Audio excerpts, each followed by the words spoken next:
5 minutes, lads. Another 5 minutes.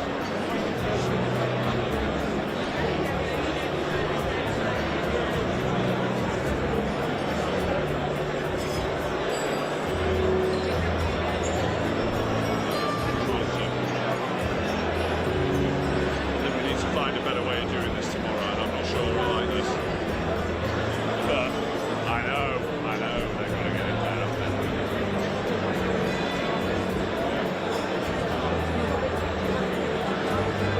Do me a favour, do me a favour tomorrow. I'll ask everybody, bring some tape.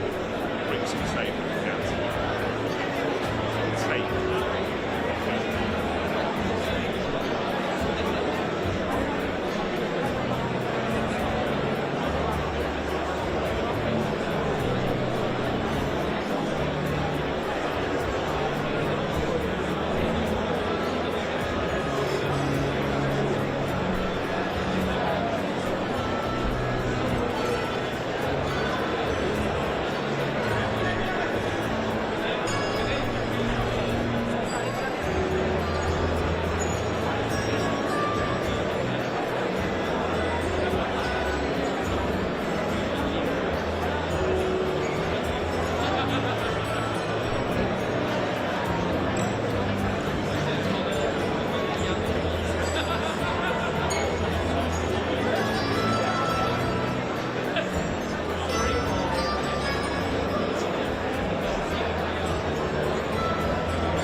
Presidents, Prime Minister, Excellencies, distinguished guests and delegates, welcome to the 22nd IISS Shangri-La Dialogue.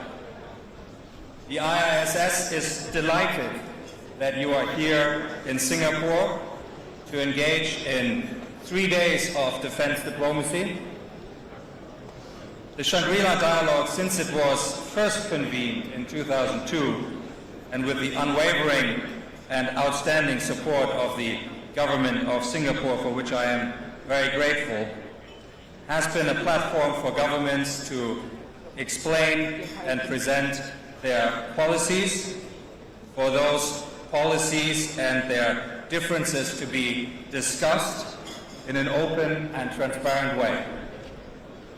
And it's been a platform for partners to find and reconfirm common purpose in their pursuit of solutions to the many regional security challenges that define our agenda.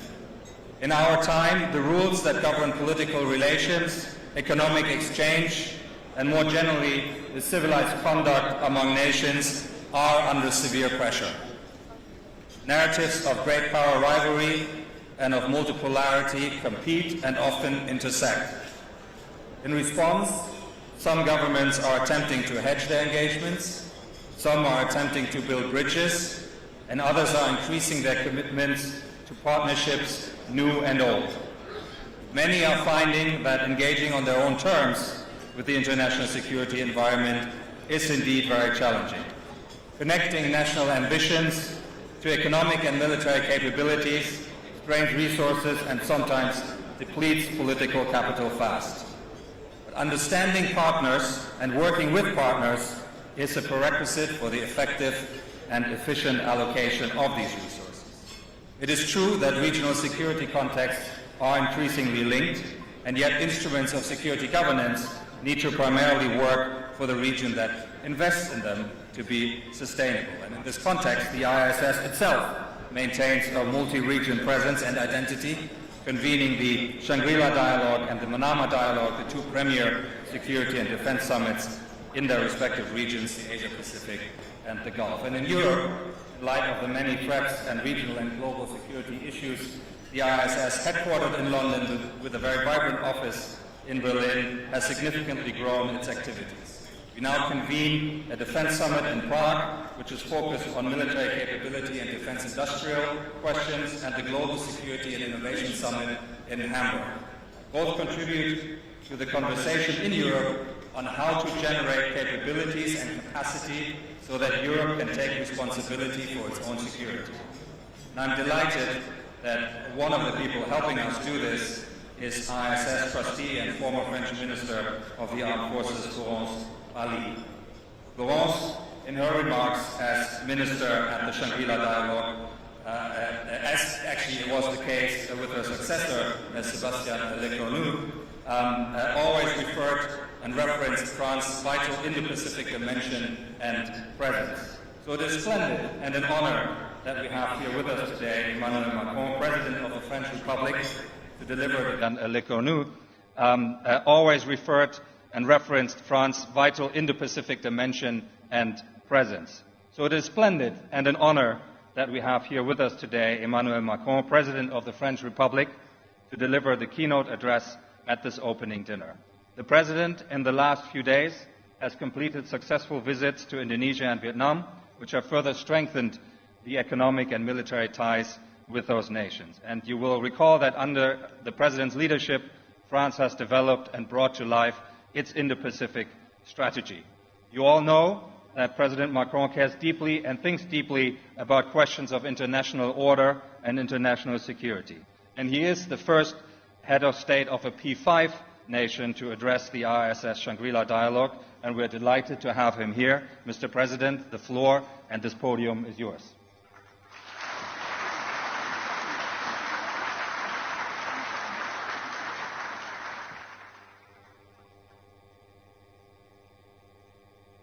Thank you very much for this introduction, Mr. Chairman.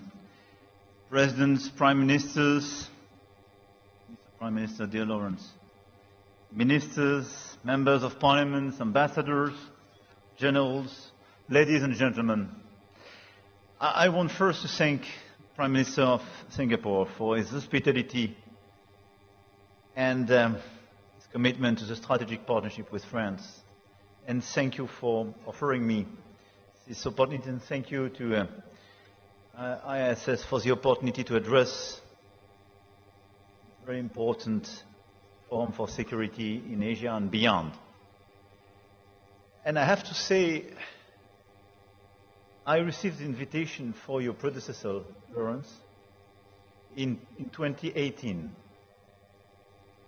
And I have to confess this evening that I'm not sure I was so right to procrastinate.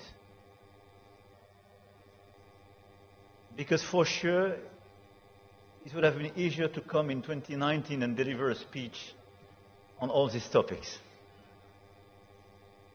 Nevertheless, I'm here in front of you, and I will try to share some convictions. And first, let me tell you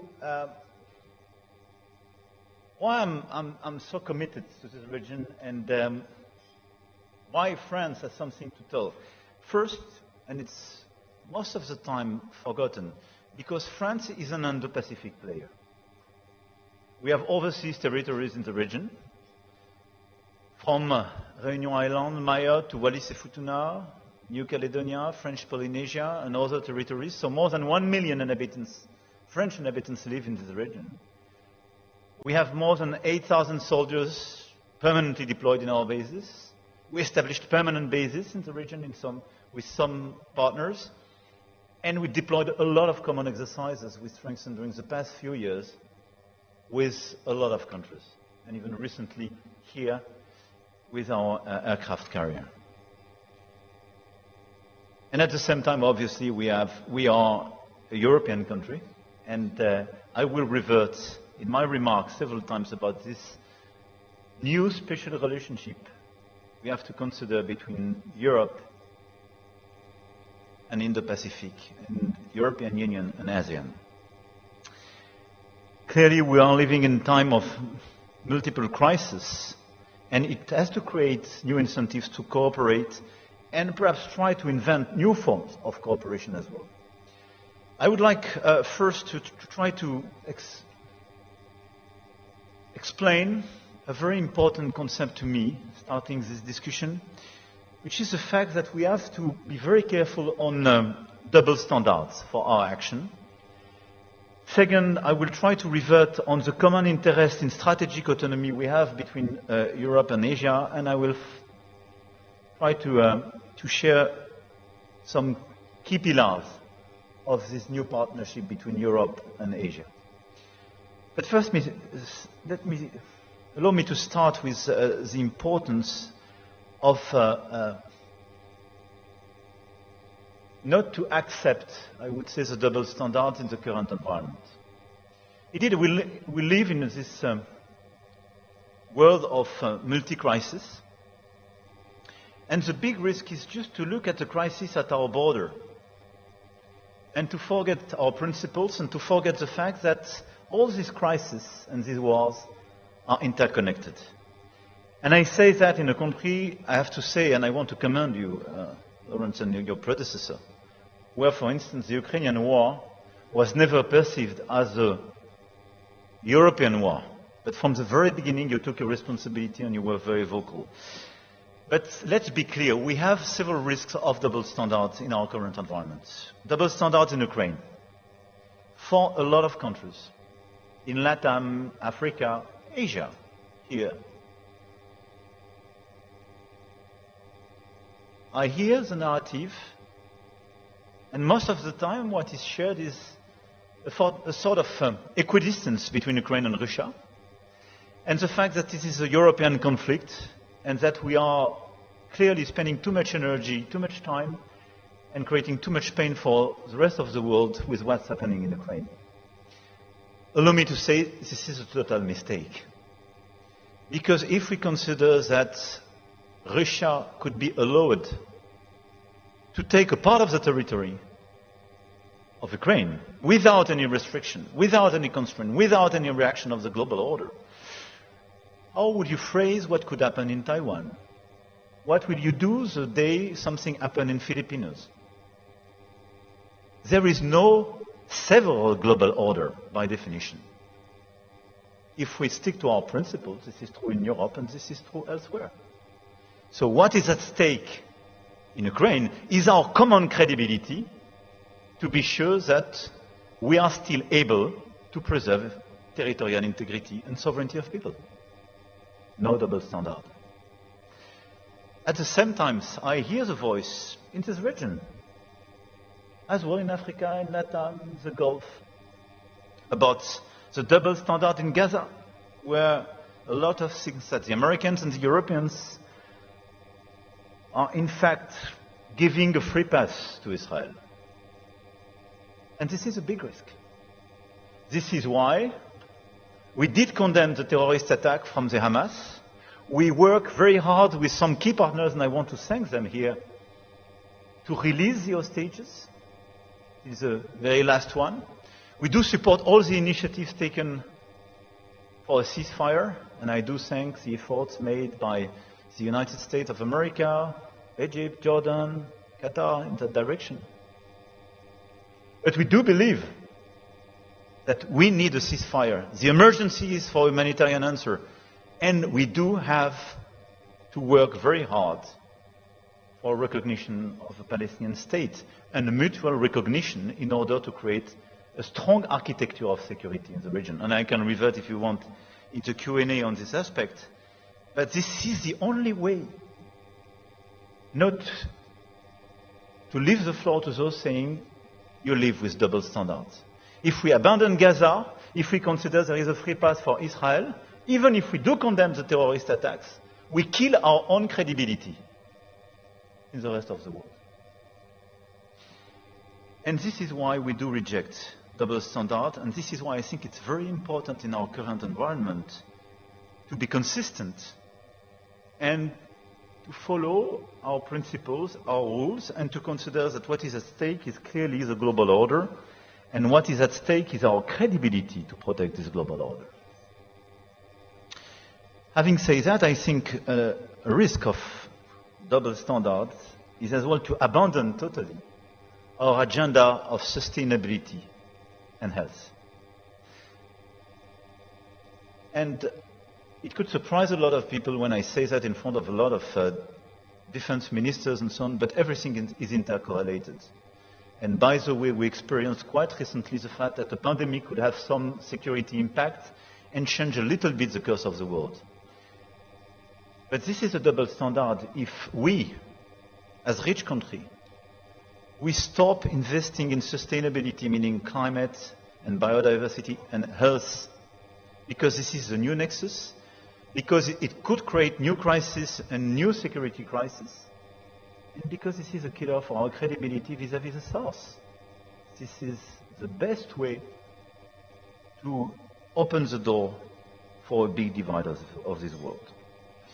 So this is why, having said that, I do consider that rejecting double standards in all these affairs do not imply balancing everything, but very clearly requires us to be very consistent in this approach. And I insist on that because I do believe that the main risk today is a risk of division of the world, and a division between the two superpowers. And the instruction given to all the others, you have to choose your side.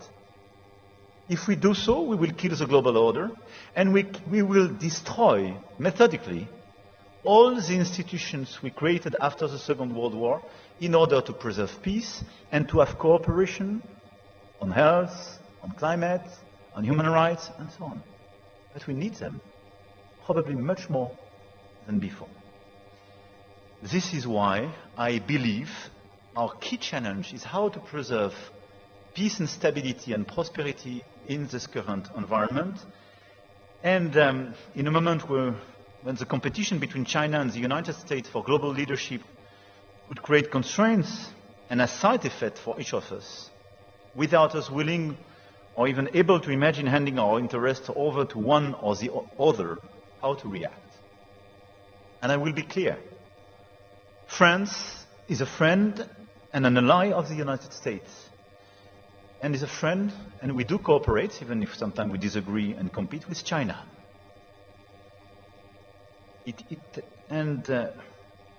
I do intend to remain so, loyally, with a demanding approach of our own interests. But France is no less attached to what is essential for herself: strategic autonomy, freedom of sovereignty. And we do defend this approach for Europe and for Indo-Pacific, which means we want to cooperate, but we don't want to depend. We want to cooperate, but we don't want to be instructed on a daily basis what is allowed, what is not allowed, and how our life will change because of the decision of a single person. And the commitment by France is part of a long-term commitment. It's a singular voice, faithful to a certain idea of peoples and their independence, which General de Gaulle set out in 1966 in his speech in Phnom Penh. And this idea remains the compass of France, and we intend to continue being a force for peace and equilibrium. Having said that, I do believe that Europe and Asia, and this is my second point, have a common interest in this very moment, and a common interest to follow this line of strategic autonomy. First, because we live the same challenges.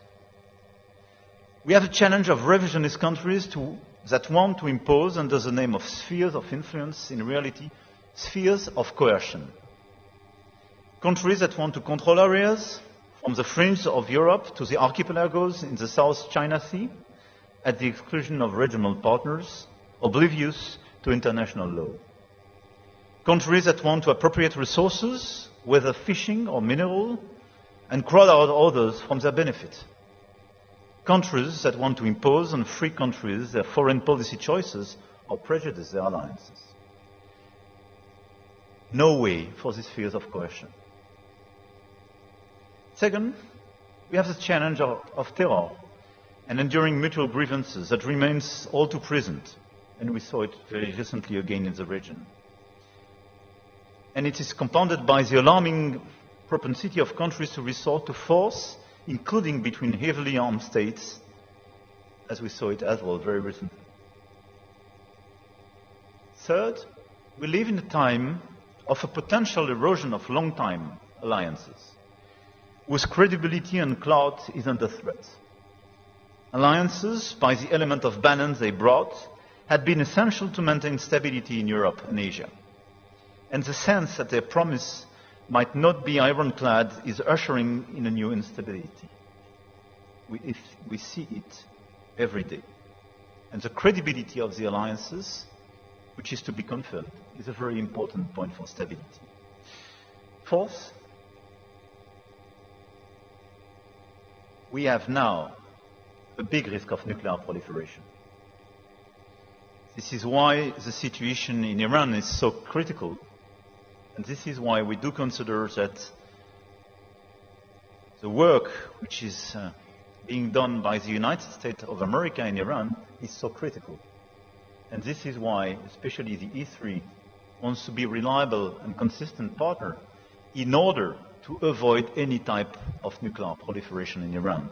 Because it would trigger all sorts of justification to proliferate elsewhere with a domino effect.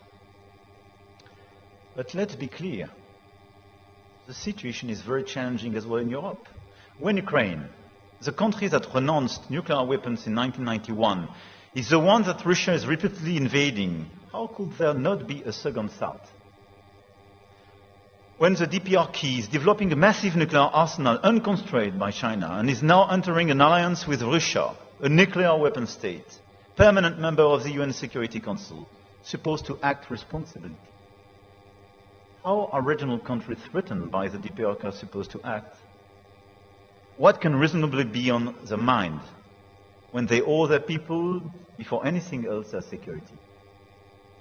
In Europe and in Asia, how can mid-sized countries faced with aggressive nations ensure that they won't have to surrender or live in fear? But sure enough, our challenges are not only similar, they are getting increasingly intertwined.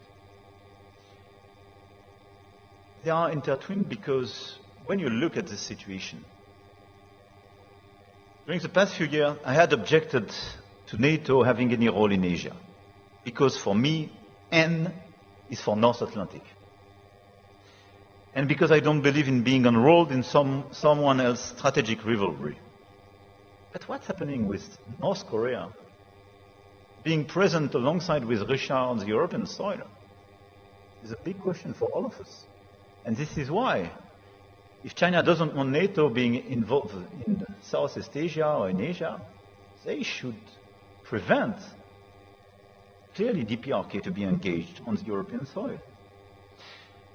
All this is happening also at a moment when nations like France and Asian countries are facing issues of scale raised by the development of technology, and I clearly make the linkage between these two issues.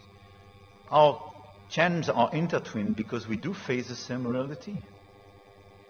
Whether we are talking about AI or space, scale is of the essence.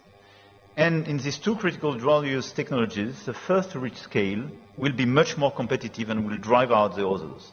And we can't lose the race. And this is why, by the way, we want to team up with Singapore on all these issues, and we have a very strong partnership.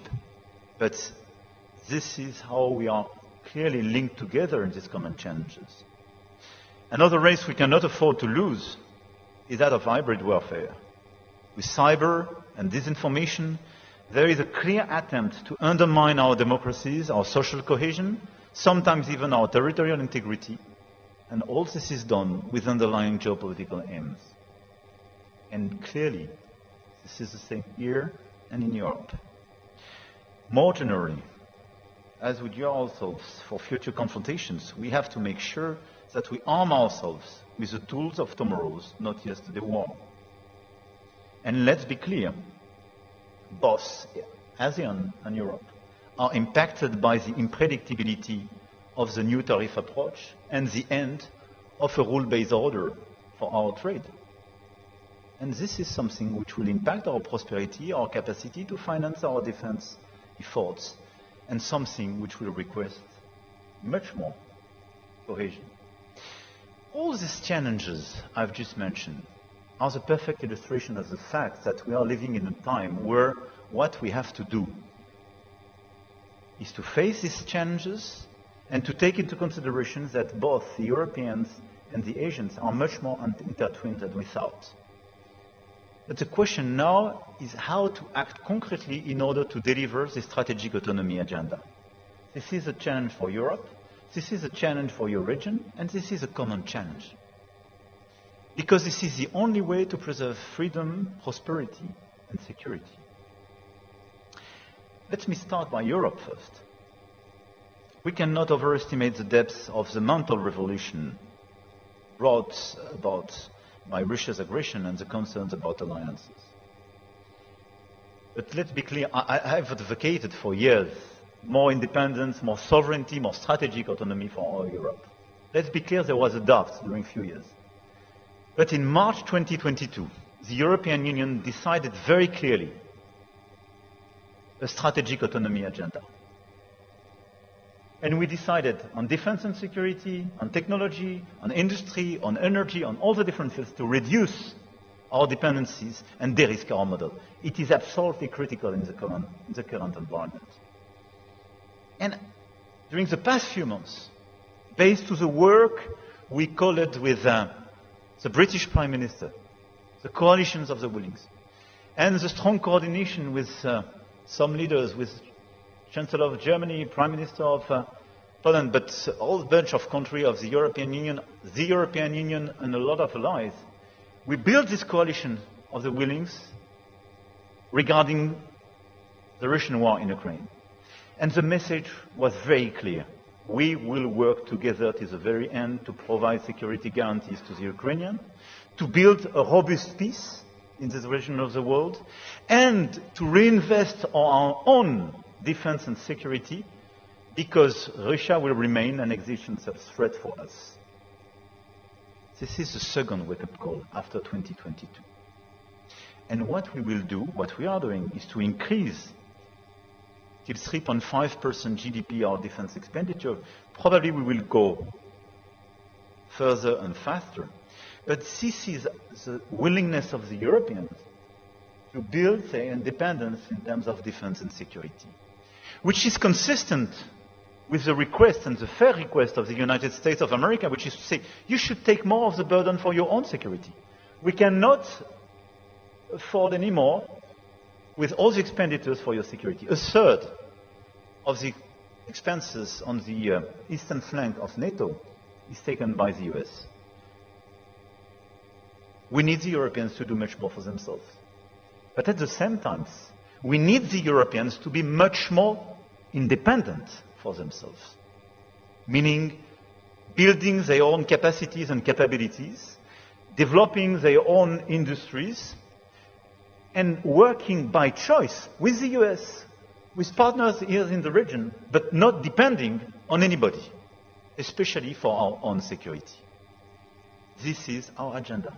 This is the agenda of strategic autonomy.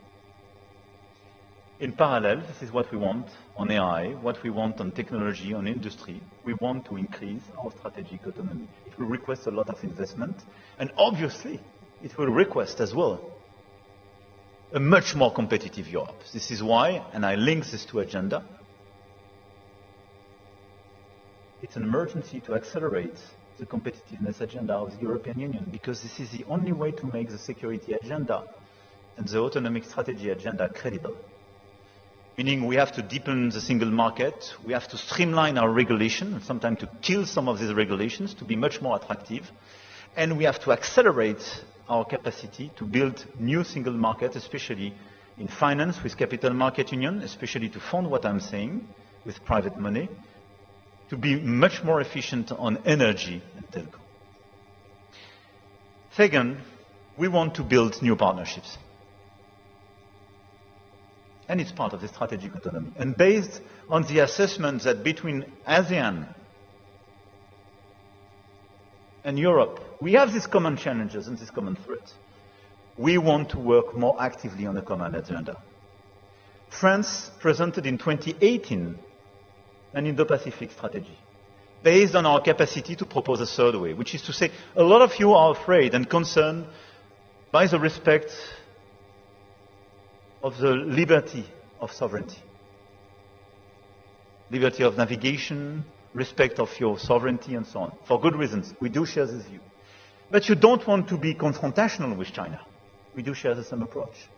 And the third way we do share with a lot of countries present in this room is the basis of our Indo-Pacific strategy, which is how to preserve an open environment, rule-based order in the region. And we want to be a reliable partner for that.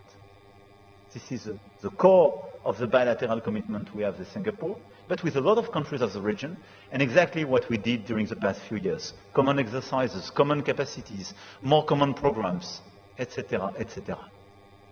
De-risking, no confrontation, but clearly strategic autonomy in the Pacific strategy. And we are working on a new strategic review, and a new Indo-Pac strategy will be issued in the weeks to come.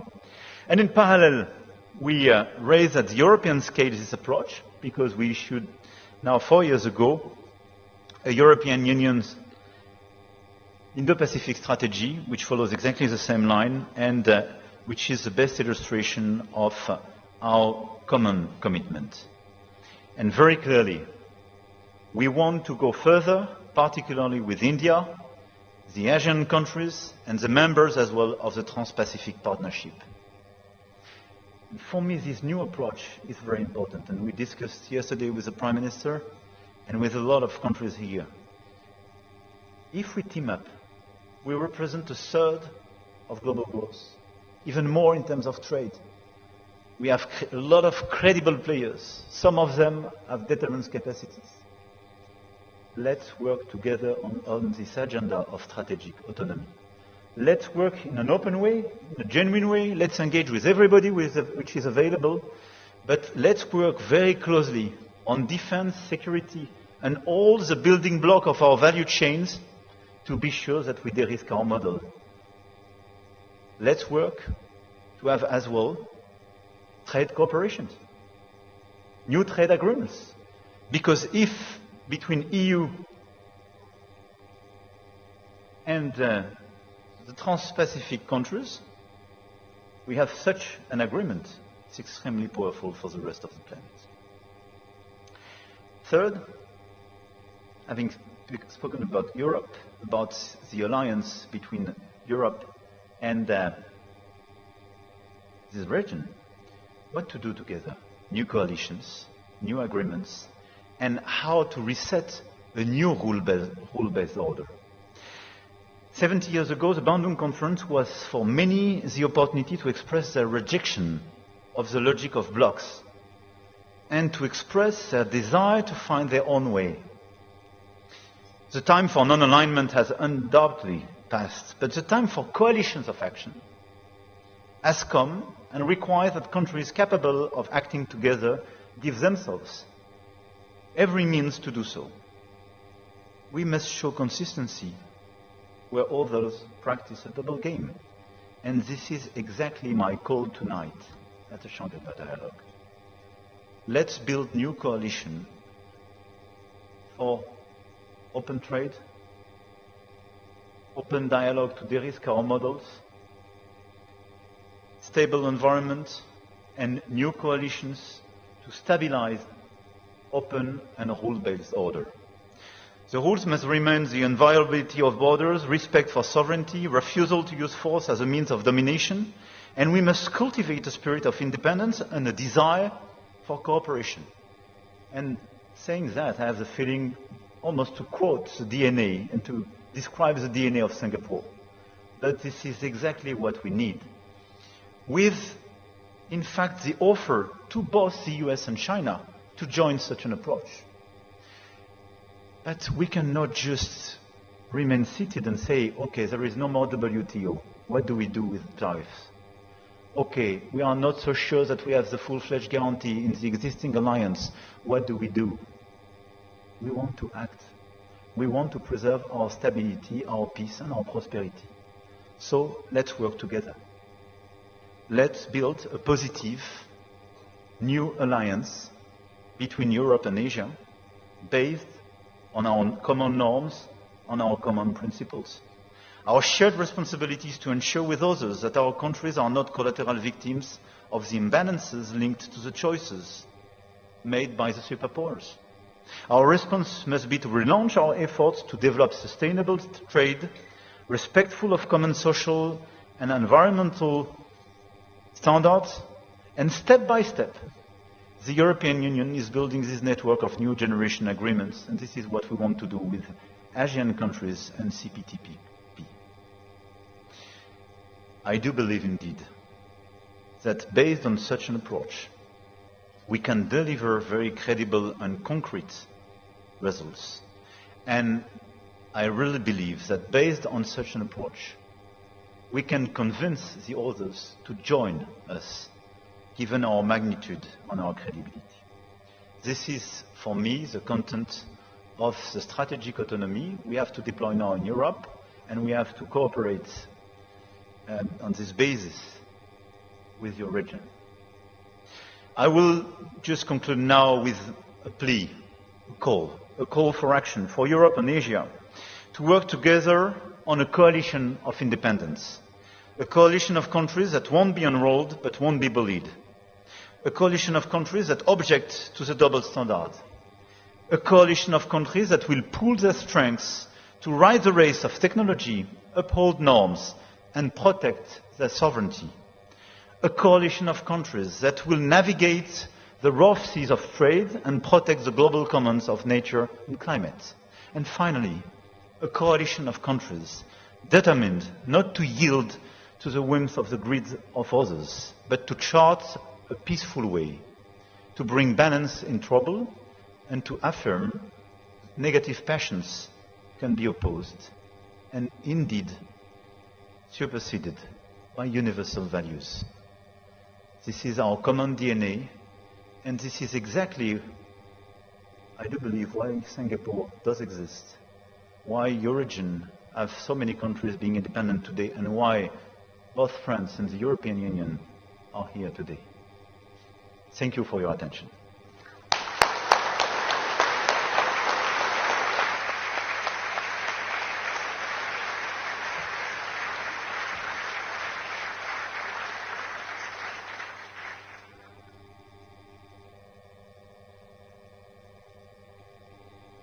President Macron, thank you very much for this wonderful way to kick us off. I noted that you had pairs of important words there to structure your argument.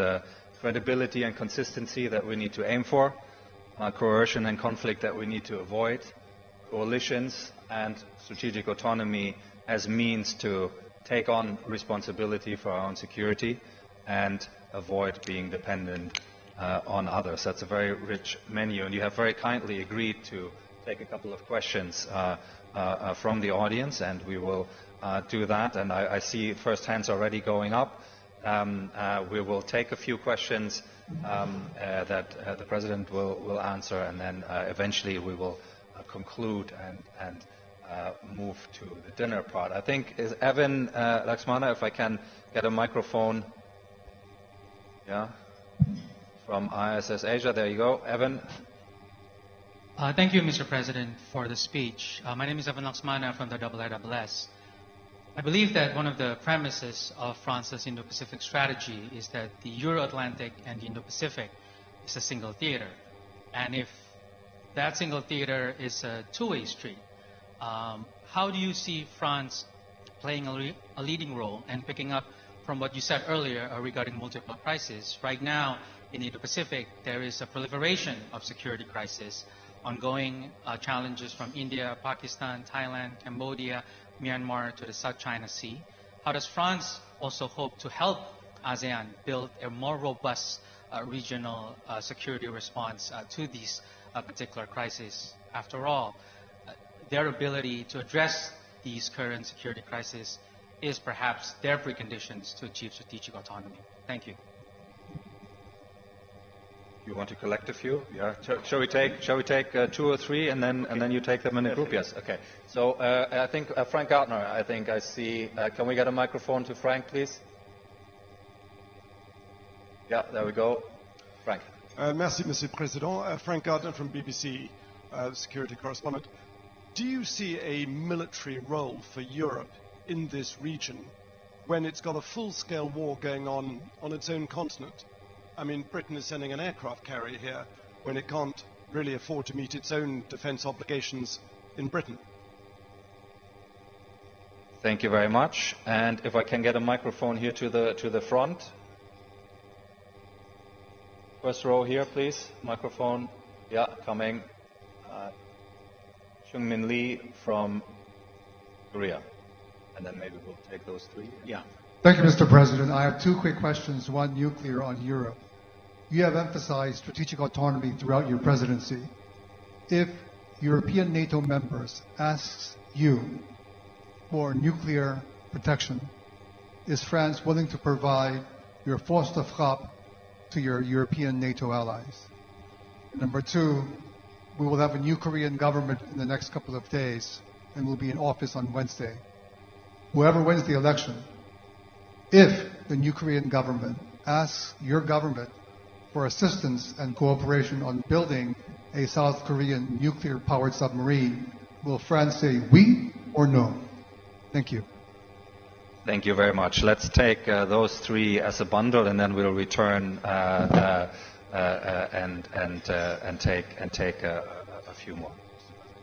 Thank you. As for the first, by the way, the 2 first questions were quite close, with clearly common issues. I would not consider that fixing all the regional crises is a precondition of strategic autonomy, and we have to do both at the same time. And it's true for Europe, and it's true for Asia. Meaning we have to fix what's happening in Ukraine, but in parallel we have to strengthen our strategic autonomy. And you have to do the same. I think for the regional crisis you mentioned, the role of the European Union and some European countries, when they want or are involved in this crisis, is first to assist ASEAN and the key regional players to provide their help. This is what we did, for instance, on Myanmar. And we had this discussion this morning with Mr. Prime Minister on Myanmar, but the question now is much more at the Myanmar level, even if all the countries of the region did their best to promote a solution. But you're right that we have a multiplication of crises, and I would add threats. But I would not oppose the capacity of ASEAN to fix these different crises and the necessity to build strategic autonomy. The second remark, referring to your first question, is that we are working with ASEAN regarding the centrality of this organization in the context of our Indo-Pacific strategy with different approaches. First, procurement and capabilities. And we built some very strong partnerships with some key countries of the region, with our Rafale, but as well our submarines and so on. And this cooperation is not just a commercial cooperation, but it's clearly a strategic one involving a series of clear cooperation. Second, we have common exercises. From Pegasus to the exercise we just deployed in the region with aircraft carriers. And so we multiply this exercise with several objectives: share operational culture, improve interoperability, but as well provide strategic signals and some deterrence vis-à-vis some key players. And this is the way we can deliver. As for your question, but this is as well a bridge towards the second question on the military credibility of the European in the region. Let's be clear. We will never sell what we cannot deliver. And if the elephant in the room is the day China decides a big operation against a country, will you intervene day one? I would be very cautious today, but everybody will be very cautious today. I think all the countries in this room, wherever they live, and in fact everybody. But let me be clear.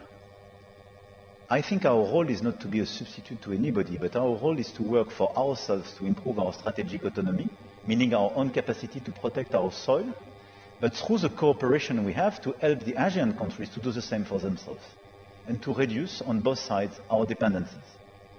And we have to do it in a time where there is an increase of the threats and the strategic risks, which means this is a very important step. I don't underestimate it. But as for the credibility of the Europeans, and perhaps more broadly, I would be very honest with you. If both the United States of America and the Europeans are unable to fix on the short run the Ukrainian situation, I think the credibility of both the US and the Europeans to pretend to fix any crisis in these regions will be very low. Let's be honest. Because till now, all of us said what happened in Ukraine is a clear violation of international law. What happened in Ukraine is unacceptable. Everything we describe for all the regional threats, not to mention them linked to China.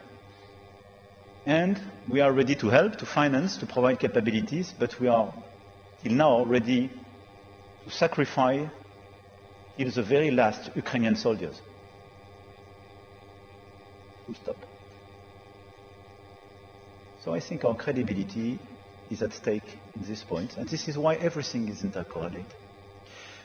As for, and thank you for the very accurate question. For the first one, I will obviously not provide such an answer. But I will tell you why. Because the credibility of the nuclear deterrence is based on the ambiguity. And I know it's very hard to understand sometimes, but it's very important to stick to this principle. And this is probably one of the weaknesses we have when you are democracies vis-à-vis some authoritarian regime. And this is probably a mistake we made at the very beginning of the conflict in Ukraine when we disclosed too many constraints vis-à-vis the opponents. And this is why, more than 1 year ago, in February 2024, in Paris, I request for restoring strategic ambiguity and stop excluding so many options from the European side. And I'm very happy about the very recent declarations made by the German Chancellor, which exactly did the same very recently. We need strategic ambiguity. The day you give, by the way, all the roadmap to your enemy, you reduce the efficiency of your deterrence capacity. But what I can say is that from the very beginning of the nuclear capacities in France, we integrated a European dimension. And we remain quite large and vague for good reasons. But in parallel, we are working hard and we will launch a new phase, a new era, and I will revert in the months to come on that, in order to have, perhaps with some European countries, a different approach. As for South Korea, I think this is a very fair question, and this question is very legitimate. If I were South Korean, it would be my first question. Which is, in fact, if, guys, you fail to contain the capacity of North Korea to get nuclear weapon, am I sure that I'm still safe? And am I sure the day I will be attacked, you will not fail to protect me? I think we should reopen the North Korean topic first. I think the big risk of the current environment is to open a new proliferation area. And this is why, for me, Iran is so critical. Because the day, de facto, we accept that, it will trigger a series of legitimate requests of a lot of other countries to get nuclear weapons. So this is why the US agenda on North Korea is so important. And because I will be clear, the Europeans don't have the capacity to be the one to negotiate and trigger such a negotiation. This is clearly the United States of America. And President Trump, during his first mandate, started to resume some discussions. And this is part of the strategic discussion we have to frame with the United States, because it's a fair approach to say we want to deliver less for the Europeans, and the Europeans have to take much more of their burden because we want to focus on some other issues. But my fair answer would be, I would prefer us collectively to contain much more the capacities and give you visibility on the North Korean capacities and helping you to get access to new ones. Mr. President, thank you very much. I'm going to disappoint a few people now who have thought the floor, but time has marched on. And possibly I'm going to disappoint the President as well, because I know he is ready to answer more questions. But we'll draw this to a conclusion here. And let me invite everybody again to once more thank President Macron for this wonderful way of kicking off the Shangri-La dialogue. Thank you.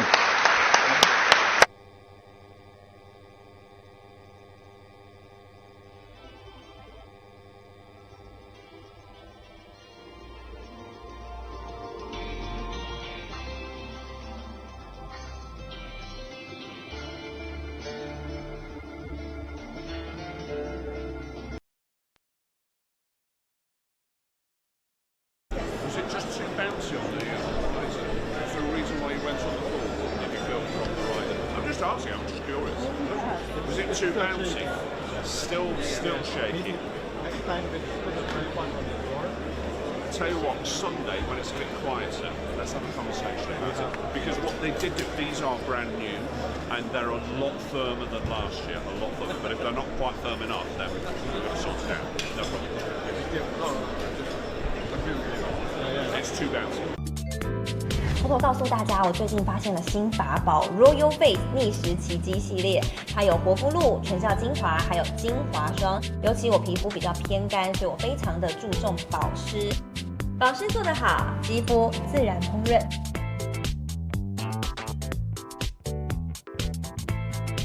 提亮肤色更年轻，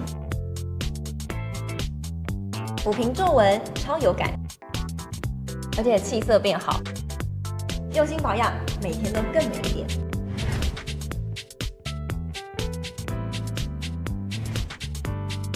美吧！